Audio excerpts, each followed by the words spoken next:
तर ही breaking news समोर येते। एकनाथ शिंदे गणेश नाईकांमध्ये चर्चा झाल्याची माहिती मिळते। मंत्रालयाच्या दालनात ही बैठक पार पडलेली आहे।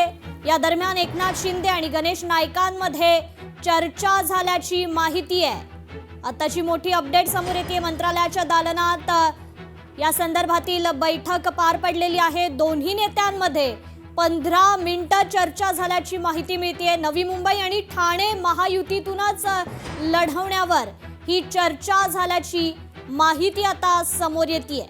ब्रेकिंग न्यूज आता समोर आलेली आहे। एकनाथ शिंदे आणि गणेश नाईकांमध्ये आता ही चर्चा झाल्याची माहिती आहे।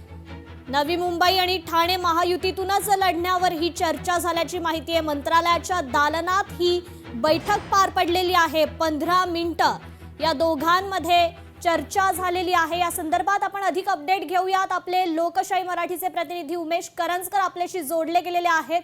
उमेश, खरं तर एकनाथ शिंदे आणि गणेश नाईकांमध्ये ही चर्चा झाल्याची माहिती आता मिळतीये। नेमकं काय घडलं या चर्चेदरम्यान? काय या संदर्भात अधिकची अपडेट?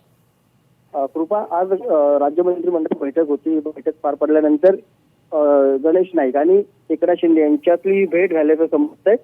खास करून जर आपण पाहिलं तर गणेश नाईक आणि एकनाथ शिंदे यांच्या सातत्याने गेल्या काही दिवसापासून जो वाद आहे तो समोर येत होता।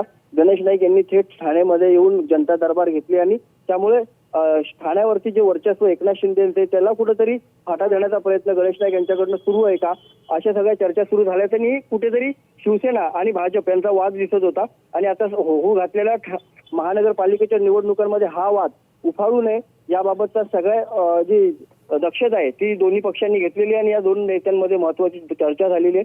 खास करून जर आपण पाहिलं तर 2 दिवसापूर्वी मुख्यमंत्री उपमुख्यमंत्र्यांची यांची उशिरा रात्री बैठक पार पडली होती। त्यावेळेस याबाबतची चर्चा झाली होती। त्या चर्चेनंतर आता ही बैठक घेण्यात आलेली आहे। त्याच्यामुळे ठाणे महानगरपालिका असेल किंवा मग नवी मुंबई महानगरपालिका असेल, या दोन्ही महानगरपालिका एकत्रित लढून विजय महायुतीचा करण्याच्या संदर्भात ह्या बैठकीमध्ये चर्चा झाली। त्याच्यामुळे या दोन्ही नेत्यांमधला वाद या बैठकीतून संपलेला आहे आणि पुढे महानगरपालिकेच्या निवडणुका महायुतीतून लढण्याचा निर्धार दोघांनी केलेला आहे। निश्चितच उमेश, धन्यवाद आपण दिलेल्या या सविस्तर अपडेट संदर्भात। लोकशाही मराठी ऐका, पहा, जागरूक रहा।